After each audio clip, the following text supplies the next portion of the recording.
Honoured friends, masters of the Blacksmith's Guild, let me introduce a young master of our craft and new owner of Kuttenberg's old forge, Henry of Skalitz.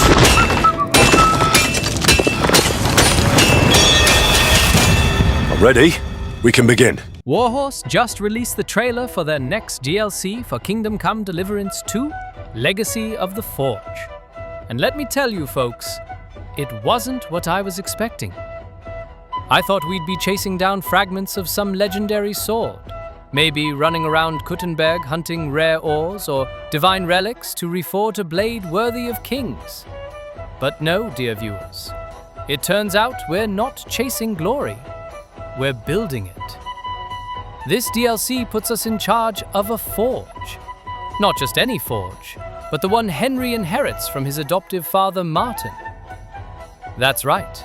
Confirmed by Warhorse and reported by GameRant, this is Martin's forge, and Henry's story here is about honoring the man who raised him, not just swinging a hammer.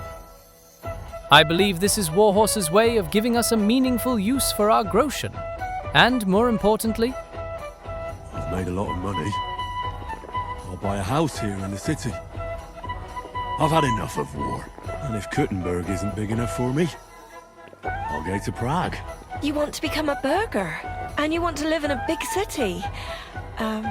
Alone? Now, if this sounds familiar, it should.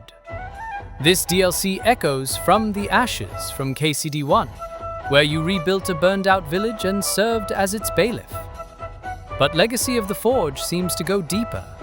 We're not just placing buildings, we're restoring a legacy. The trailer shows Henry being inducted into the Blacksmith's Guild, taking ownership of Kuttenberg's old forge, and overseeing the transformation of a rundown quarter into something vibrant. There's even a furniture placement minigame, suggesting we'll have full control over Henry's personal quarters. And yes, that means housing, finally. No more sleeping in taverns or borrowed beds. This forge might become our true home. Warhorse has also teased many new activities, and while blacksmithing is central, it's not the only focus. We might see passive income systems, expanded crafting mechanics, and even long-requested features like improved inventory management or helmet toggling during dialogue. So, if From the Ashes was a financial sandbox, Legacy of the Forge looks like a full-blown blacksmithing tycoon with emotional weight. This isn't just a DLC, it's a reckoning with Henry's past, and a chance to shape his future. The trailer opens with Henry doing some hammerwork, the usual blacksmithing that we are familiar with in KCD2, but we then see his gaze drawn to a broken astronomical clock, clearly modeled after Prague's famous orloy. Its hands droops. Henry's reaction is quiet but loaded. It might be suggesting this isn't just a visual motif, but a clue. Perhaps the DLC will task us with restoring the clock. Moments later, he's addressed as Young Master by guild members and inducted into the Blacksmith's Guild in a formal ceremony that implies not just recognition, but legacy. Kuttenberg sees him as a craftsman worthy of Martin's mantle. Unfamiliar faces surround him, some skeptical, others curious, but one NPC stands out. A quiet, methodical figure who seems to assist Henry in surveying the forge's layout and drafting plans for its restoration, echoing the role of the surveyor from the Ashes, and hinting that this DLC will blend emotional storytelling with strategic rebuilding, as Henry not only inherits a forge, but begins shaping a future that honors the past. One of the most exciting glimpses in the trailer is the moment Henry begins customizing his living quarters, placing furniture, adjusting layouts, and even choosing lighting, which suggests that Legacy of the Forge is leaning hard into immersion and personal expression. This isn't just a static home, it's a reflection of the player's taste, priorities, and maybe even Henry's emotional journey, giving each player a unique footprint in Kuttenberg. What really caught my eye, though, was the blueprint scene where the roof design visibly shifts, Was that a cosmetic toggle, or are we looking at a progression system where upgrades unlock new architectural styles? There's a blink and you'll miss it moment. Henry handing over what looks like a gear to an older NPC, possibly a craftsman or scholar. If that gear belongs to the broken astronomical clock we saw earlier, this could be our first glimpse of a key character in the DLC, someone tied to the clock's original construction or its restoration. It's a subtle insert, but Warhorse doesn't waste frames.